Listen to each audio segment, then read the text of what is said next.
morning and thank you for being with us. This is Khalil Hachem with the Local Connections from US Arab Radio. It's a beautiful morning and I'm glad that you are being with us. Once again, thank you. And today is Thursday, June 17th, 2022. I can't believe the month has gone by really fast. The number here is 248-557-3300. Give us a call should you have a question or a comment in Arabic or English. You know, we've had 2 very hot days, and now the weather is turning around. I was up this morning, and I went outside, and it's beautiful. Enjoy the day. It's a beautiful day. We're all blessed to have these beautiful days, with us.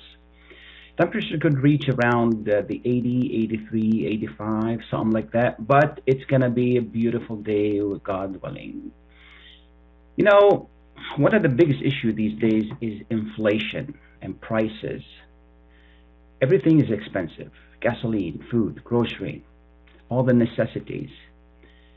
You know, and this morning I was listening to the news and it says inflation is out of hand. The Feds are trying to they have increased interest rates, and they're trying to, and I don't know how that works. They're trying to really, corner inflation and do something about it. Who's suffering? The poor. Who's suffering? People who really are on a limited paycheck. What can we do about it? And the other day, the state released Poverty Task Force policy recommendations to improve health outcomes for Michiganders. With us this morning, Ms. Kimberly Trent is a Deputy Director and Prosperity, Equity, and Inclusion Officer at the Michigan Department of Labor and Economic Opportunity. Good morning, and thank you for being with us. Good morning. Thank you so much for inviting me. Absolutely. That's a long title. I hope they pay you for it. It is a long title. So please tell us a little bit about what you do and what the state is trying to do here, with this task force. Sure, absolutely. Thank you so much for that question. Absolutely. So I am in my role as Deputy Director for Prosperity, one of my key job duties is serving as the key advisor to the Michigan Poverty Task Force, which was convened by Governor Whitmer in December of 2019. I came aboard in January of 2020. Of course, we know what happened in March of 2020, but the task force continued on.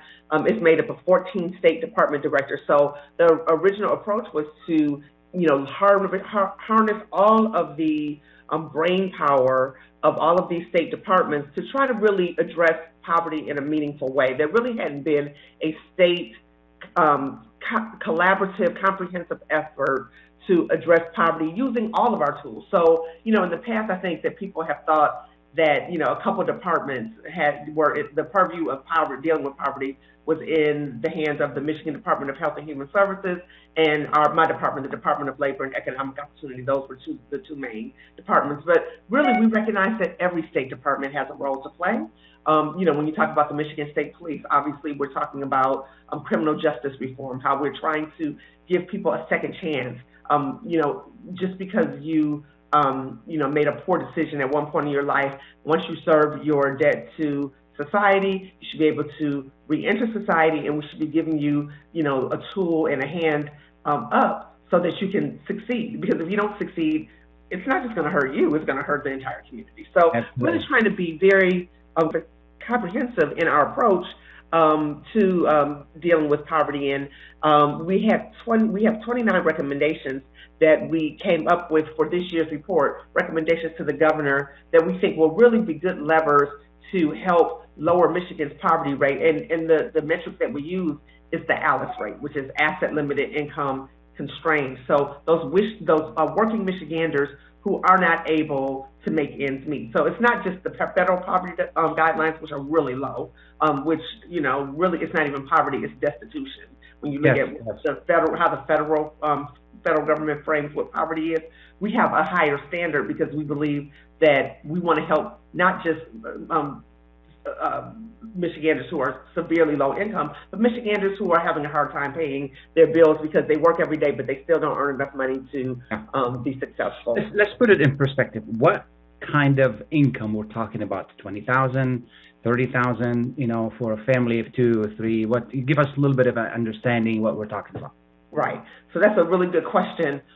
When we talk about the ALICE statistics, or how ALICE is framed by the United Way, again, United Way is the entity that came up with it. They look at what they call a household survival budget. So they're looking at how much does it really cost in order to have basic needs met in the state of Michigan. So the federal poverty guideline for a single adult is $12,490. Who can live on that? What do you think about that? $12,490. Yeah. Who could live on that in 2022? Yeah. So when we look though at the ALICE rate, we're for a household survival budget, you're looking at for a family of 4, you're looking at $23,400 for a single adult, and $64,000 for a family of 4, which is significantly more than what the federal poverty line is. Because for the federal poverty line, you're looking at $25,750 for a family of 4. So that's why we're using ALICE. ALICE is a more realistic number. Even that number, $64,000 for a family of 4, is still, in some cases, depending on where you live, can be still a very tight budget. Exactly. A $25,000 budget for a family of 4 is not sustainable. That's not something that somebody can actually live So on. 64,000.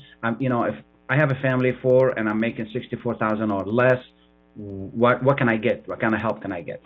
So and that has been traditionally the problem, because there are a lot of resources for people at that $25,000 level, because that's the federal poverty guideline. A lot of the federal dollars that come in are really designed to be used by that segment of the population. Of course, that segment of the population does need the most help, because they, as you know, that's not enough money to be able to live comfortably, not just comfortably, to be able to live, period, to even be able to have housing and food and, the really basic needs. So what we're trying to do is say, let us, in the short term, also come up with some resources for people at that $64,000 and kind of the gap between that $25,000 and that $64,000. Let's come up with some resources in the short term, but more importantly, let's get them into kind of a long-term strategy to help them get better paying jobs. One of the things that we're doing is trying to get 60% of Michigan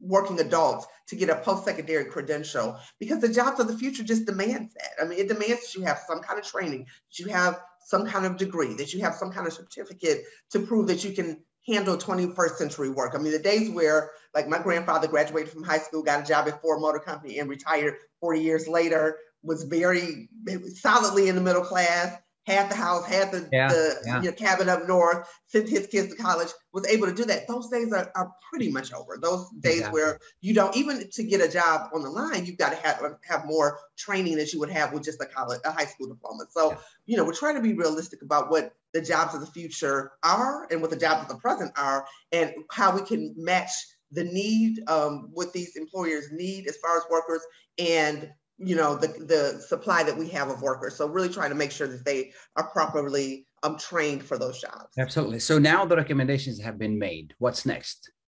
So the next step is to work with allies, both within state government and outside of state government, to get some movement on some of these proposals. We had a report that came out last year. We had 35 recommendations last year.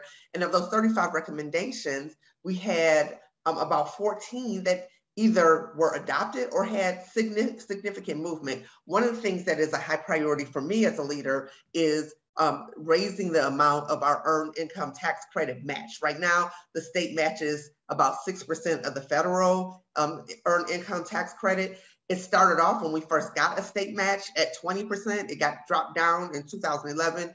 There is significant momentum right now to boost that number back up at least to 20%, which is the level that it was at. It has been proven that with just that earned income tax credit, with that one change, we could lift about 22,000 Michigan families out of poverty. So, those kind of moves. housing. Right now, I can tell you, whenever I go out to speak to people, the number one issue I hear about is the lack of affordable housing in our state. Absolutely. And that's not just an urban problem, it's a problem all over Michigan. Yeah. So yeah. How do we move the needle on getting more affordable housing? That's another strategy that we're looking at.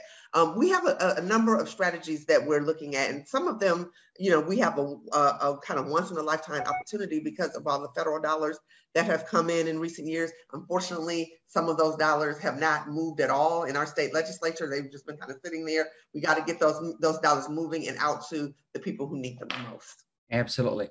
So of all these recommendations, which one do you think is the most important, is going to make a difference in people's lives once adopted very soon?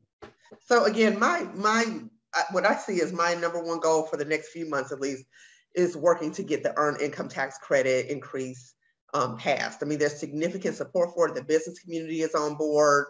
All of the major chambers in the state of Michigan support that boost because it's in addition to helping people who are struggling, because it's a tax credit only for people who are employed, it's actually a work incentive. So at a time when some people have been reluctant to move back into the workforce, that is a way to encourage people to get back into the workforce. We also need to address the child care crisis that we have in the state. And I would even go as far as saying it's crisis.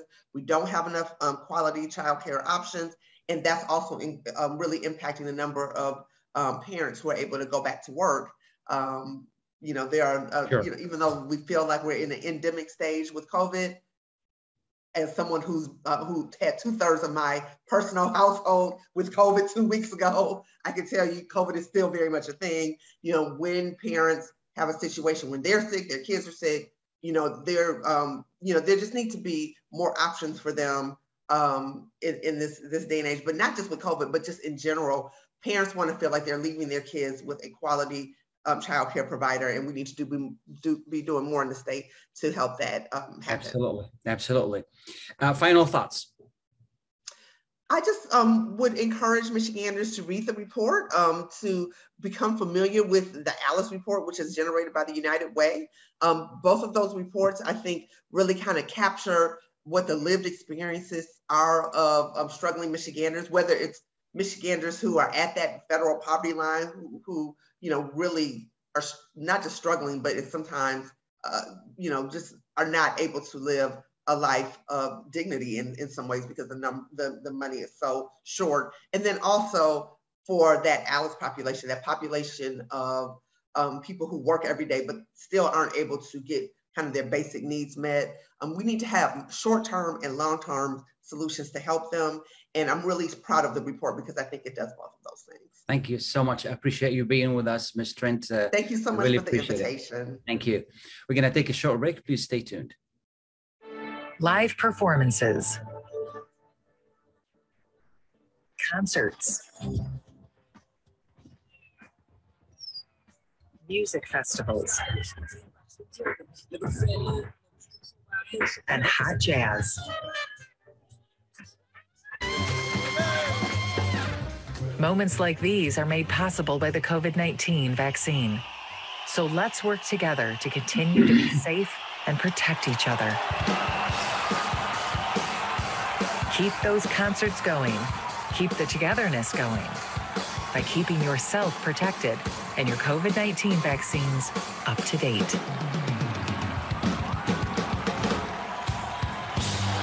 To find your vaccine and learn more, visit michigan.gov/COVID vaccine. A message from the Michigan Department of Health and Human Services.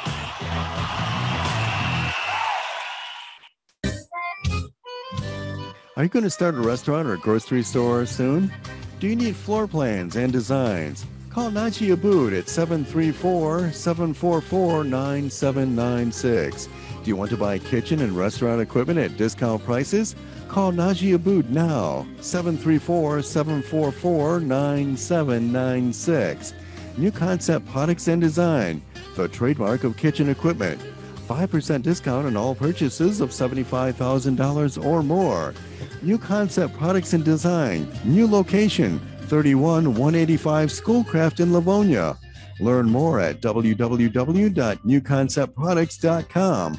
Call Najee Abood, 734-744-9796. Kashat's Mediterranean Market in Shish Kebab offers a great array of your favorite Mediterranean meals. Meals range from lamb specialties, shawarma sandwiches, and seafood dinners. Plus, they offer big trays of your favorite food and so much more. Kashat's Mediterranean Market in Shish Kebab is located at 32839 Northwestern Highway in Farmington Hills and is open from 9 a.m. to 9 p.m. So stop in or call Kashat's today at 248-538-9552. That number again, 248-538-9552. Kashat's Mediterranean Market in Shish Kebab will definitely leave you satisfied. When it comes to reproductive medicine, IVF Michigan Fertility Centers are the recognized leaders. With locations in Bloomfield Hills and 5 other cities in Michigan and Ohio, IVF has experts in all aspects of the field. As a founding member of IVF Michigan Fertility Centers, Dr. Nicholas Shama is one of the leading reproductive endocrinologists in Michigan and Ohio. Dr. Shama has performed over 10,000 IVF cases and has helped thousands of couples fulfill their dreams of parenthood. American board certified in both obstetrics and gynecology and reproductive endocrinology and infertility, Dr. Nicholas Shama is a very caring, compassionate, expert physician that understands not only the medical but also the emotional toil of infertility on his patients. When it's time, get personalized care from Dr. Nicholas Shama at IVF Michigan Fertility Centers in Michigan and Ohio. Call toll-free 855-952-9600, 855-952-9600. Welcome back and thank you for being with us. This is Khalil Hachem. We've been talking today. We're talking about the inflation, how it is affecting us, how it is affecting everyday people and everyday needs that we buy. Early in the show, we were talking with Kim Trent. She's from the state. They have put together a poverty task force, and hopefully some of these recommendations would become reality soon. You know, nobody feels the impact of need and to provide and serve as much as those who are providing the services to poor people, to people who are in need. And with us this morning is Kristin. Sokul is Director of the Advancement Strategies and Planning for Gleaners Community Food Bank. Good morning, Ms. Sokul. Good morning. Thank you for having me. Absolutely. Thank you so much for being with us. Things are not easy out there. And as I mentioned, do you guys feel it the most because you are on the front line? First, tell us a little bit about what you do and the services you provide. Then we can delve into the issue of, the need and the services. Sure.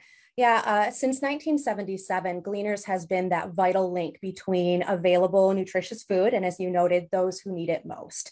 And we've done that for 5 counties in southeastern Michigan. That's Wayne, Oakland, Macomb, Monroe, and Livingston, in partnership with 600 food relief organizations. So that's anything from a soup kitchen to a school to a food pantry. And then we complement those services with 25 drive-through grocery mobiles.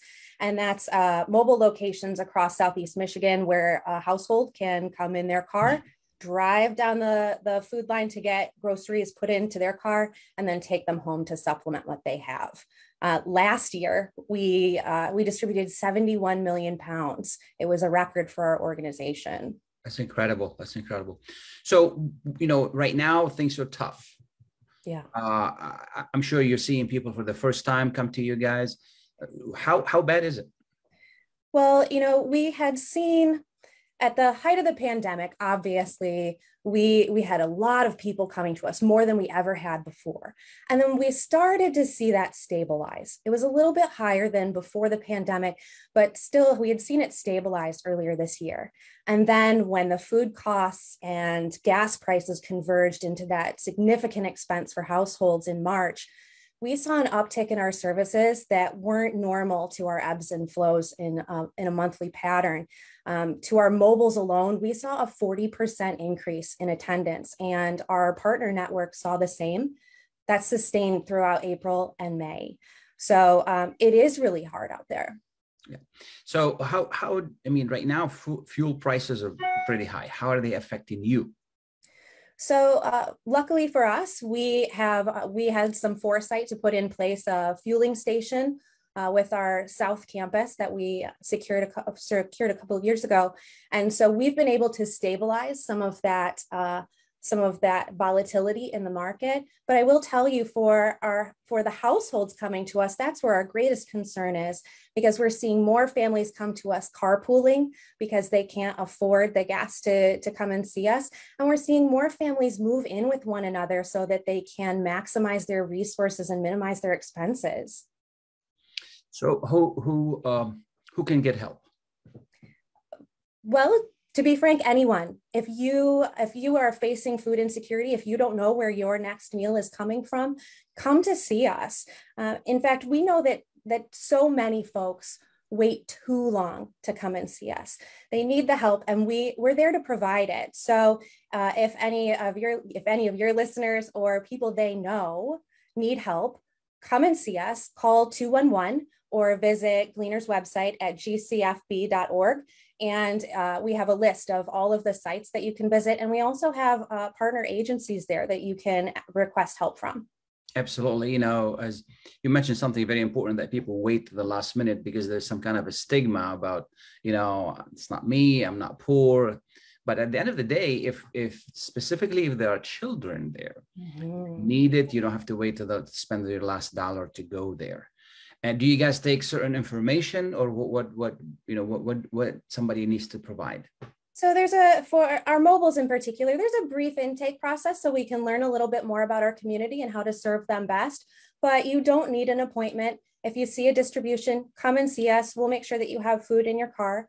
And as you know, particularly for kids, school is out for many districts around the region. And we know that summer is a particular hardship for families. Sure. The kids are missing those meals they normally get at school, and parents are trying to fill in the gap, but they're trying to fill in that gap at the same time that they're dealing with increased grocery prices and those high gas prices. So again, don't wait. We hear a lot of folks who their pride prevents them from coming.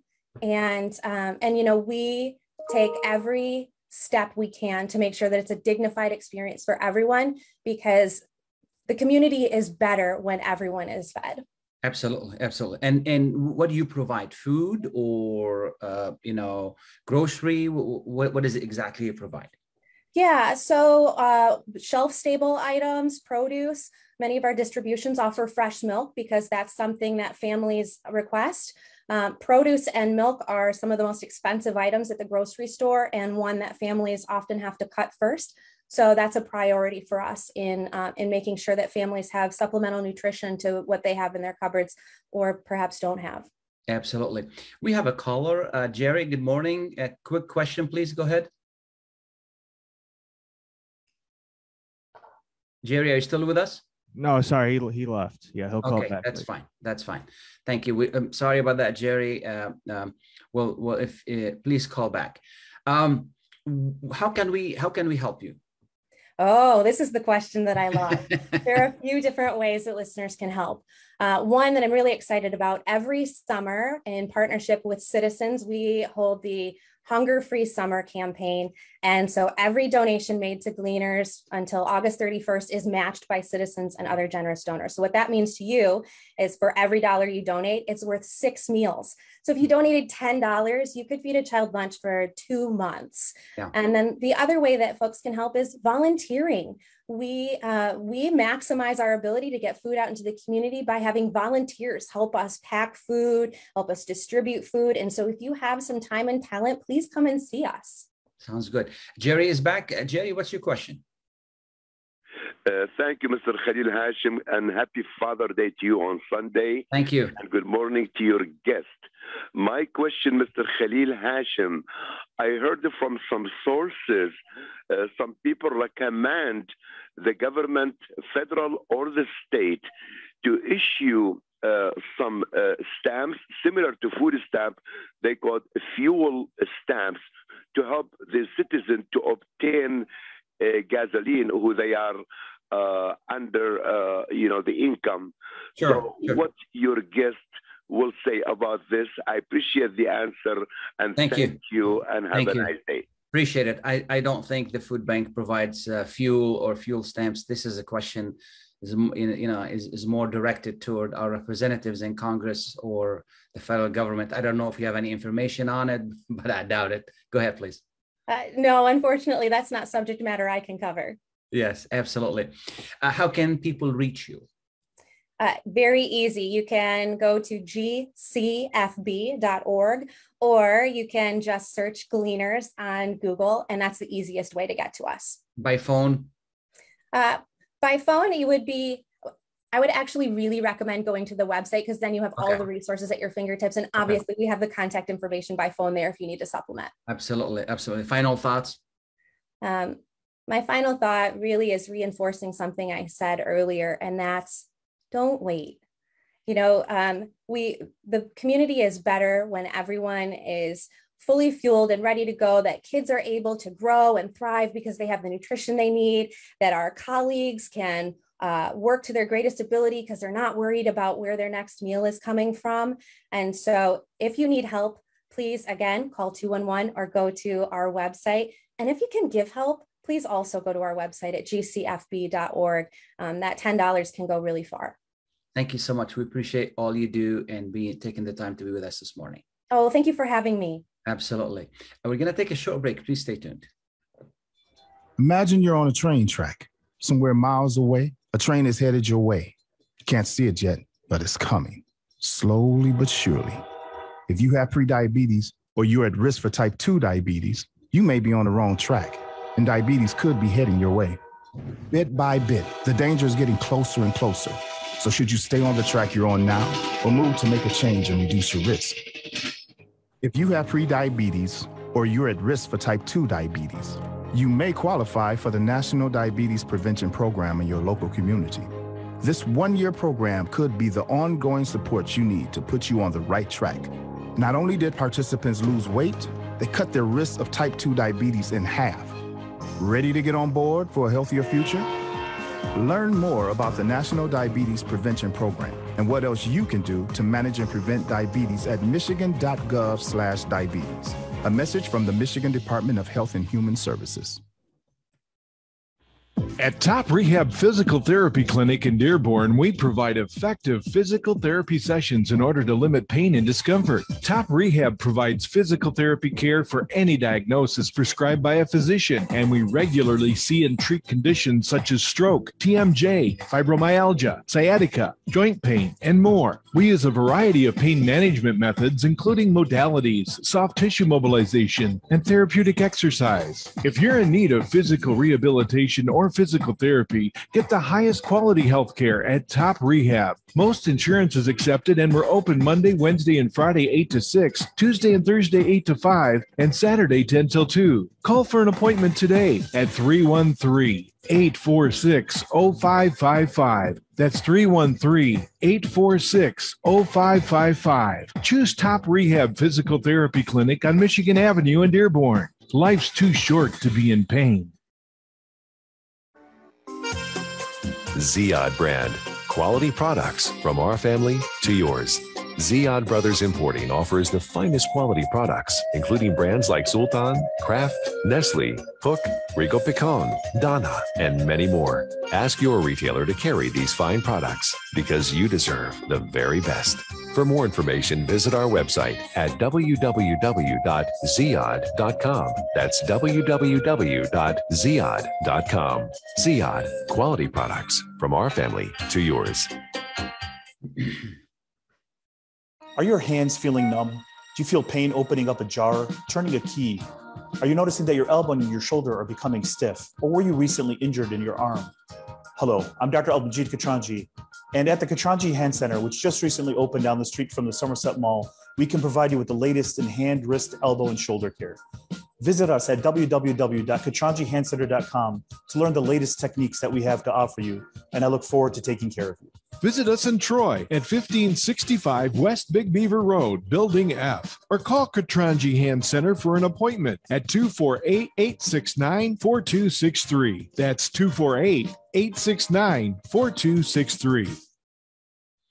Welcome back, and thank you for being with us. This is Khalil Hachem with the Michigan.com and USR Radio. We've been talking about inflation, how it is affecting us, affecting the poor, affecting everyone food prices, grocery prices, and those who are on the front line of helping people to serve and provide the all the needs of people. And we're going to continue with talking about the issue. And with us also this morning is Nicole Hoisington, is the National International Programs Coordinator for Life for Relief and Development. Good morning, and I hope I said your last name correctly. Good morning. You were pretty close. It's Hoisington. Very nasally and nice. Yeah. Yeah. Okay. So thank you again for being with us. We were talking to Gleaners earlier, and they were talking about more local. You guys deal with local, national, international. What kind of pressure are you under, and how is this affecting you serving the people? And first, before we do that, tell us a little bit about what you do in your organization. Yeah, of course. Like you said, we're mainly international. We do some like local or international. Sorry if you hear some doorbell noises. I'm not sure what that is. Of course, always the best timing. But Life Relief and Development is an NGO based in Southfield, Michigan, with offices in 11 countries. We're dedicated to providing humanitarian aid to people regardless of race, gender, religion, and cultural background. And in the past 29 years, we've worked in over 45 countries. So we do a lot. Absolutely. Is the need internationally more acute than it is locally here in the U.S.? Unfortunately, yes, just because countries have varying levels of inflation. For instance, in Ethiopia, costs have basically doubled in the past year. Inflation is pretty much leaving everything untouched. We have rising program costs in every area. Next month in the United States, we'll be distributing meat for Eid al-Adha, but over the past 3 years in the United States, the price of this meat has gone up roughly 30% each year, making it harder to reach as many people. Who do you distribute it to? We distribute it in about 11 states, just people in need, those who celebrate Eid al-Adha. Usually, I think they distribute it to people that they know are in need and to houses of worship. Absolutely. Yeah. And how do you get funding? Donors, generous donors, thankfully. Yeah. We're not very reliant on grants. They're very competitive. So most of our funding comes from donors, just like you, hopefully. Absolutely. Yeah. And has inflation affected those donors? Yes, people just have less to give, which is completely understandable. We've been expanding the reach of our fundraising team. Just today, I believe we have 11 fundraising events across the country. People may not have much to give, but every dollar counts. So if we can expand that reach, we're in a better place, hopefully. Absolutely. How many, you said 40 countries worldwide? We've worked in over 45 countries. That does kind of shift just due to where the need is. We have offices in 11 that we're constantly working in, and usually in those regions, we operate out of that one office. But I know for the upcoming Eid al-Adha, I believe we're working in 30 countries for meat distribution. And we're also doing parties for orphans. That way they can get Eid gifts like clothes and shoes and things like that. Yeah. Do you receive any help from governments of these countries where you serve? Not funding, usually. Yeah. Unfortunately. It would help, wouldn't it? It would. Yeah. We're hopeful that we'll get that in the future, but currently I don't believe that we're funded with any national grants in any country. Yeah. Give us an idea, because if you donate $10 in America to an organization like you, mm-hmm. That can go a long way in a country where poverty is really, really bad. Mm-hmm. Can you give us an idea so people understand that even $10 can make a difference? I believe $10 could make a very large difference with our orphans programs. I don't have those numbers in front of me. Unfortunately, that's not the program I work on. But like you said, $10 can go a really long way. That can provide clothes, that can provide schooling. It can go towards a larger project like water wells and anything like that. But like I said, everybody is experiencing inflation, so it's not going quite as far as it was before, unfortunately. It was before, yeah. Logistics these days are difficult too because of COVID and gas prices and all of that. How have they affected you? See, this I can talk about pretty well. I manage our InKind program. InKind donations are anything that's not financial. So that would be books, that's furniture, that's food. And yeah, with the shipping issues that everybody's been seeing over the past few years, you combine that with gas, you combine that with inflation. We've been able to ship over $15 million worth of InKind aid this year, which is amazing. But it is definitely getting more difficult and more expensive for us to do that. Sure.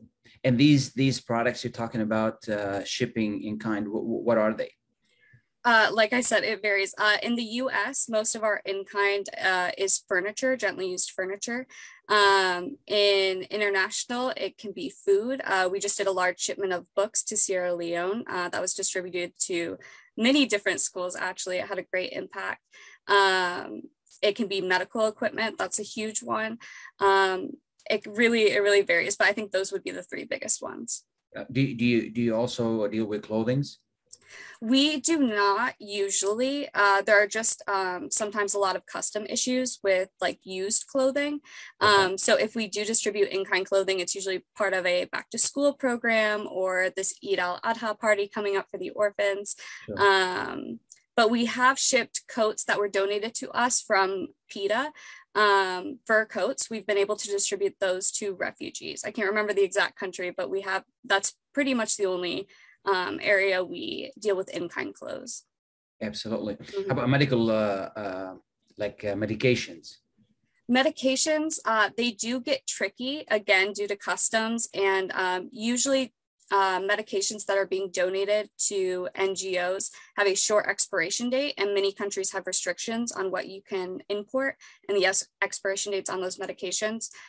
So typically when we're donating medical equipment and supplies, it's that exactly: equipment, supplies, bandages, hospital beds, things like that.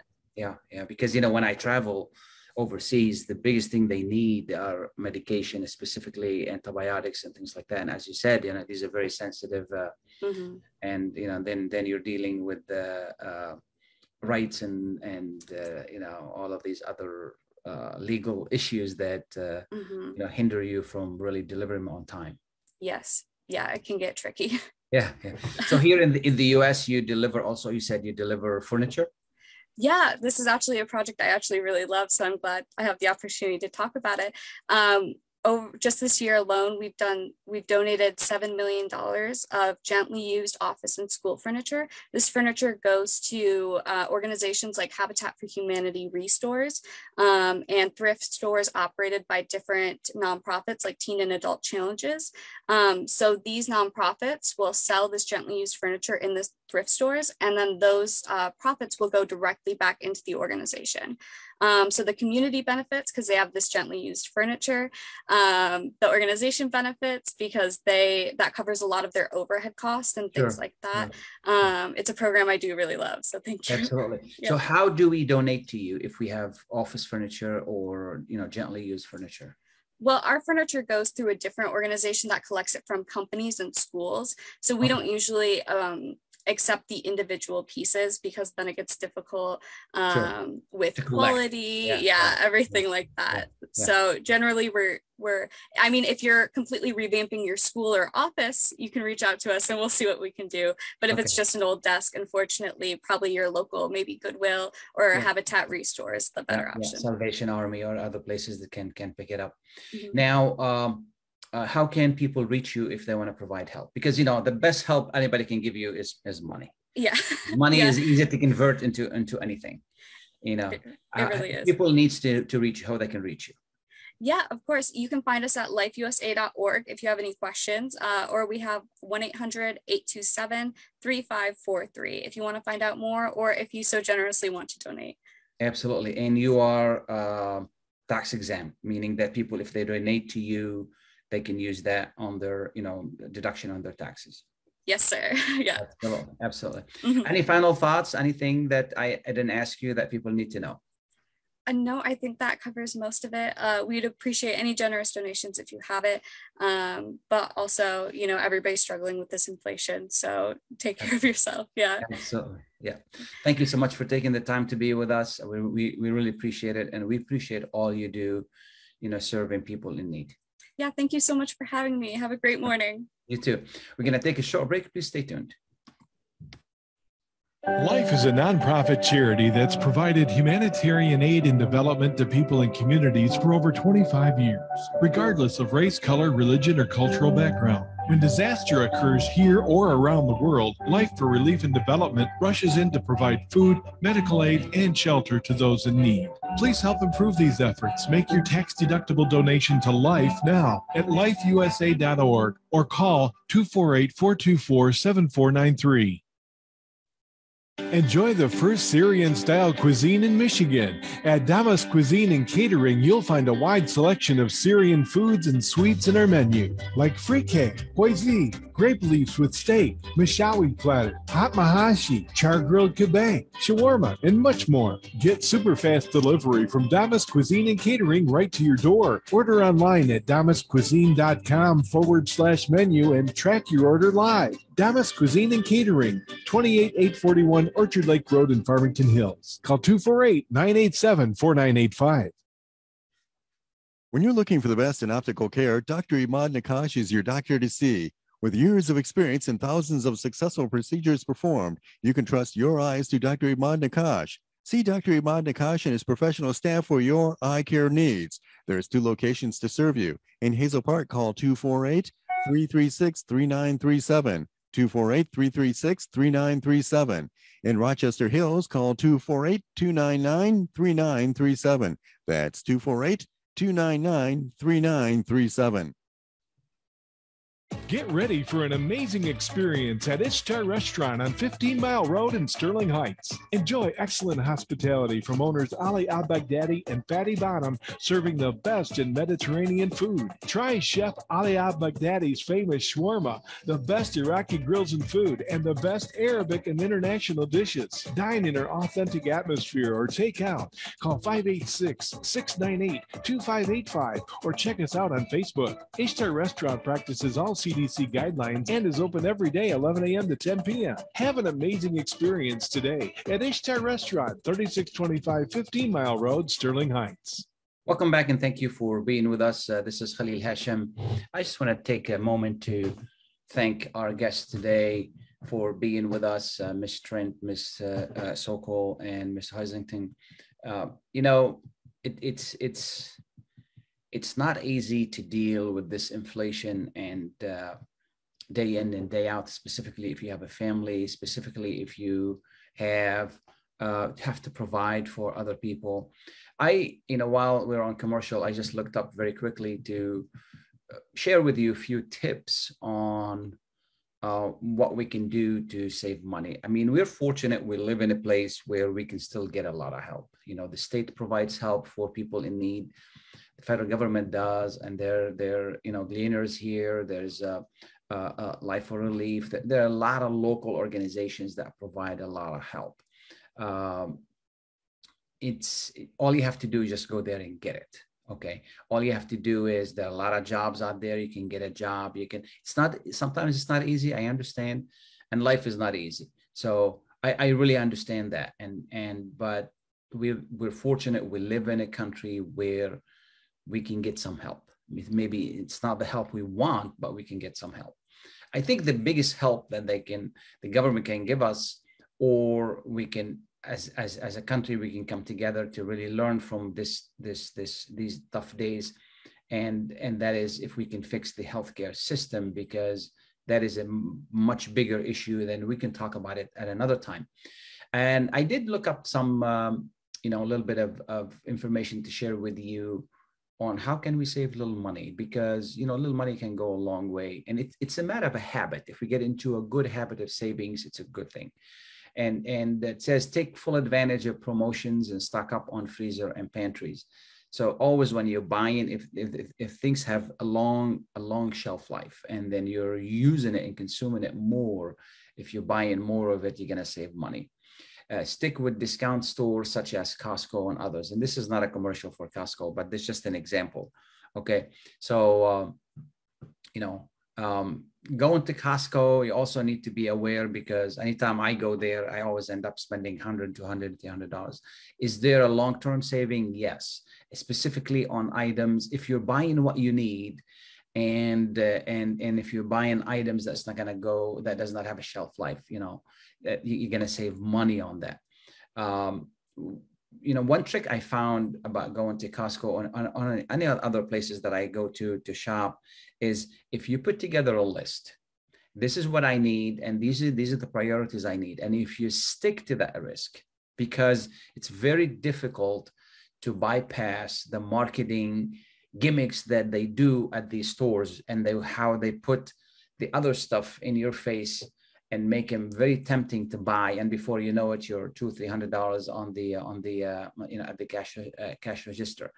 If you make a list, say these are the priorities, this is what I'm getting because I'm saving money, and then you stick to that list and you go there, you get them, and you leave.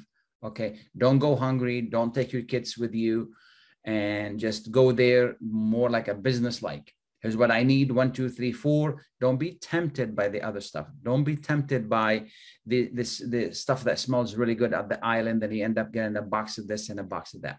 You can save money. Buy store brands instead of name brands, and you can save a lot of money with that. All of them do. Walmart does, Kroger does, Target does. All of them, they have store brand. Costco does. They all have store brands, and they're a lot less than name brands because the royalties and the other stuff that they charge. There are a lot of bargainings out there. Excuse me. And, look up online. There are a lot of apps where you can download. It will help you find and track, good prices for food, for grocery, for other items. And if you feel, don't wait until you spend your last dollar. Okay. Don't wait for that. One of the things that is really important, and we talk about it always, but we rarely do it, and that's budgeting. We need to budget. Okay. Budgeting meaning that we sit down and we say, here's what my spending is. My bills are, we have mortgage or rent. And if you don't, you're lucky, then you still have to pay property tax. And then you need to figure out what's your property tax every year. And then you need to divide it by 12. And then you need to save that money, because you don't want to wait until the bill comes in July. And now what I do, I have to pay this property tax bill. And because you need a home. Okay. This is number one priority, home. Number two priority, food. And, there are many ways you can do this. You can just keep a track of what you're spending at least 1 month or 2 months, and then sit down and say, okay, this is how much I'm spending on every item here. Is this the right way for me to do? Is this the right way to really do the shopping? Is this the best way to do it? And then you can find out that instead of going 3 times to the store, maybe you can go 1 time. The less trips to the store, the more money you're going to save. And these are little tips that you can do. Once you figure out what your needs are, how you can, use all the food that you're consuming, all the food that you're buying, and then you put it into a plan, then you can budget. Once you do the budgeting, that allows you to know how much money is coming in, how much money is leaving, and this is how you can get on track. Mike, do we have a caller? Yeah, we have Ted. Ted, good morning. Good morning. Happy Father's Day to everyone. Same to you. Thank you. To all the good father. I want to say about the lady who was before me. She's doing a good job, but I believe we can do a better job than that by encouraging people to work. I see some people, they're not working. And that's not good. Yeah. Depending on others. Yeah. Depending on others, it's a shame. Yeah. And I grow up I was teach to earn my living. Yeah. Not getting it for nothing. So I say if we encourage people to work, it will be a lot better than helping them. Helping them is okay. Yeah. Temporarily. Yeah. This is my opinion about Thank you. because everybody is suffering with this tax things and all that. Absolutely. Thank you. Have a nice. Thank you. Appreciate it. Thank you, Ted. Absolutely. Ted makes an excellent point, and that is, help the man learn how to fish instead of giving him fish. This is something very important. And at the same time, these organizations specialize in providing that temporarily help. There are a lot of organizations that provide ways in which help people get jobs. But Ted makes an excellent point. I think if we make it one-stop shop, these guys who provide help also can help people and encourage people to work and get jobs and to improve their lives, even if they still need some help, but they will minimize the help. Nothing beats hardworking and earning a living. Ted makes an excellent point. Thank you for calling. So, to go back to the tips,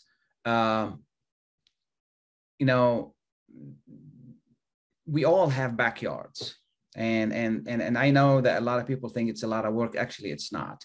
You can, instead of cutting your grass and then putting it on the curb and let it, and let the city pick it up, you can also carve a small garden. There's nothing better than working in the garden, and plant some vegetables, plant some, fruit trees. There's nothing better than waking up in the morning. I go out to my garden, I get some green onions, I get some tomatoes, and I get some zucchini, and I make something for breakfast. It's not a lot of work, actually, and it's therapeutic. And I strongly recommend that, people do that more and more and more. If we control what we eat, if we control, the products that we bring in to eat, it's better for our pocket and it's better for our health. It really is. And, with all this pesticides they put on, with all the, the stuff they put on and food, if you plant it and harvest it and then consume it, it's going to be much, much better for you. So, it's very important. One of the other recommendations is try convenience stores, which are expanding their variety of fresh foods. Sometimes you can find some really good deals at these stores, but still, in the summertime, I normally go to, bigger stores where they have, these are stores that set up in the summer only, and they sell local products. I'm one of the people that I encourage local products tremendously, because local dollars, if they're spent locally, they go a long way. You spending it locally, the local merchant spends it locally, everybody benefits. But if you're spending it for a company that is based on New York, whatever it is, that money gets shifted around. It does not really filter into the community as much as it can. And there is nothing better for the community than spending locally and buying the products locally. As far as gasoline, I noticed certain days of the week is it cheaper than other days of the week. And, try to be mindful. I try to be as mindful as possible in how I make my trips. The less trips I make, the more money I'm going to save on gasoline. The gasoline is a totally bigger issue. I think gasoline fuel companies and oil companies in this country are making a killing. And unfortunately, that the government is not interfering to really do something about it. Yes, I understand there's a war in between Russia and Ukraine, but really has not. And I understand that oil is an international commodity, but there is no reason for us to pay $7 an hour per gallon here in the US, where we don't export a lot of oil. So, and this is a totally different discussion. Again, before I let you go, I just want to bring up one more issue, and that is, the Feds raised interest rates, and that's going to affect mortgages. As you well know, I'm in real estate, and I want to tell you something. Yes, it does affect mortgages, but the rates are still affordable. 6% still affordable, and it's still not bad. I bought my house in 2004. My rate was 5.4 and I kept it 5.4. It worked for me.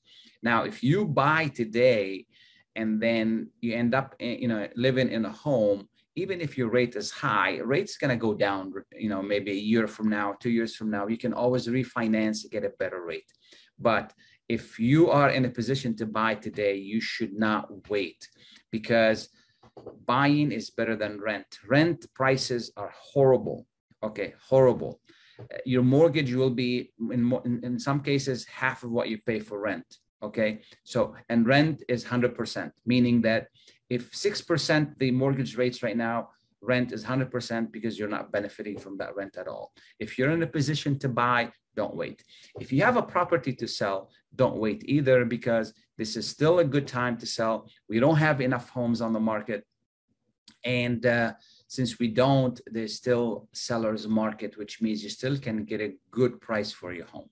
If you need help trying to figure out what your property is worth, what you need to do, the number is 313-819-0101. 313-819-0101. We can help you understand what your property is worth and whether this is a good time for you to sell or not. If you have a place to go, if you don't have a place to go, stay where you are. But if you have a place to go, or if you want to downsize and do something different, this is the best time to do that. 313-819-0101. I want to thank everyone for being with us today. I want to thank you for listening. I hope that we weather this inflation issue soon, and we don't want to get into the politics of it. I want to thank Ms. Trent, Ms. Sokul, and Ms. Hoisington for being with us. I want to thank Mike for great production. I want to thank Adil for helping us with the Zoom and with the Facebook Live. I think Adil is running for office. We want to provide him as much support as possible. Thank you. Have a safe weekend, and happy Father's Day to all the fathers out there. Thanks again. Bye now.